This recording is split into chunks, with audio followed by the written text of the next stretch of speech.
بسم اللہ الرحمن الرحیم۔ سورہ احقاف کی تیسری نشست ہے۔ جیسا کہ ہم نے سماعت کیا کہ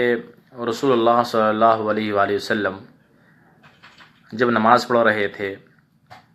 تو وہاں پہ جو ہے جنات نے قرآن کریم کی آیات کو سنا اور وہ جنات کا گروہ جو ہے وہاں پہ رک گیا، اور وہ جنات چونکہ کافر تھے، جو بت کی پوجا کرتے تھے، وہ جنات، ان جناتوں نے رسول اللہ صلی اللہ علیہ وسلم کے کلام کو سنا جو اللہ کا کلام ہے۔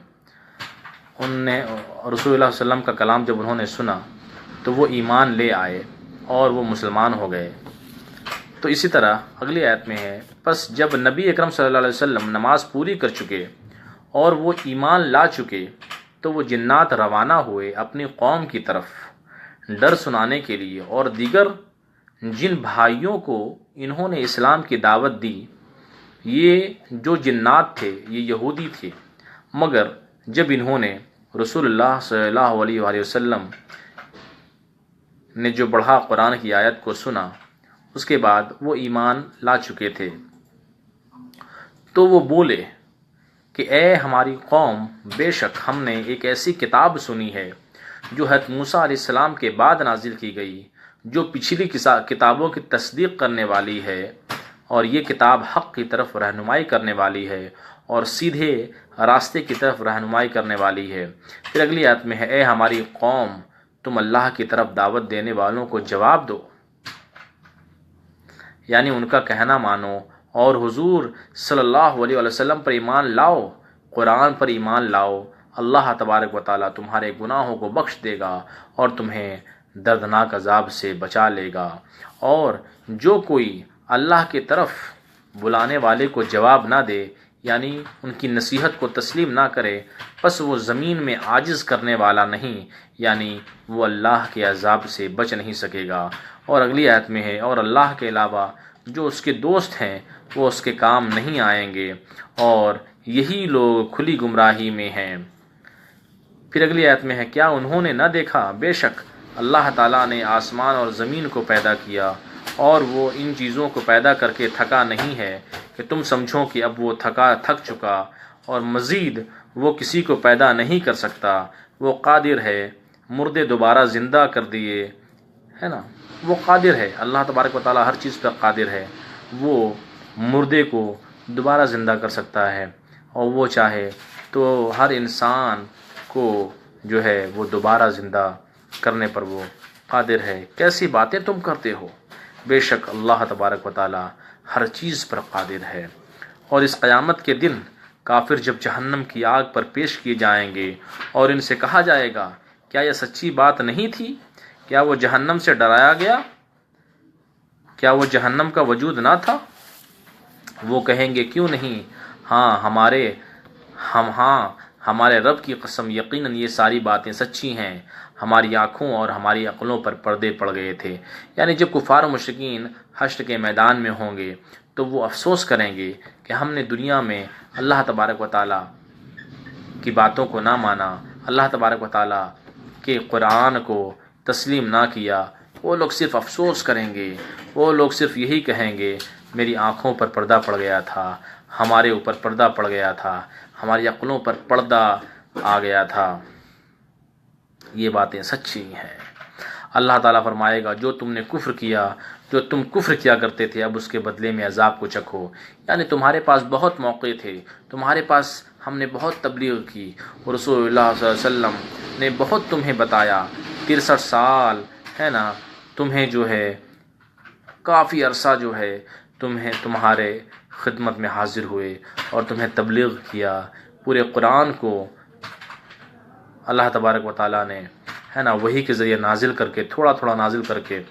ہے نا تمہارے لیے رحمت بنا کر بھیجا، مگر تم نے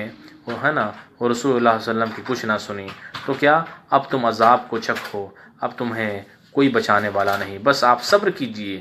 جیسا کہ عظیم الشان رسولوں نے صبر کیا۔ یعنی رسول اللہ صلی اللہ علیہ وسلم کو اللہ تبارک و تعالیٰ نے یہ ارشاد فرمایا کہ آپ تبلیغ کیجئے، آپ ہمت نہ ہاریں، آپ جو ہیں آپ بس تبلیغ کرتے رہیں، لوگ آپ کی باتوں کو تسلیم نہ کریں مگر آپ تبلیغ کرتے رہیں، آپ اللہ کی پاکی بیان کرتے رہیں، آپ پر جو وحی نازل ہو رہی ہے وہ کفار و مشرکین کے درمیان میں جو ہے نا تبلیغ کو پیش کرتے رہیں، اور آپ جو ہیں دین کو، تبلیغ کو بس لوگوں کو سمجھاتے رہیں، تبلیغ کرتے رہیں، جو آپ کی بات کو مانے یا نہ مانے آپ کا یہی کام ہے۔ تو حضرت موسیٰ علیہ السلام، عیسیٰ علیہ السلام، جتنے بھی انبیاء آئے ان کا یہی عمل رہا، نوح علیہ السلام، سب نے تبلیغ کی ہے۔ تو آپ بھی صبر کریں اور بس تبلیغ کرتے رہیں،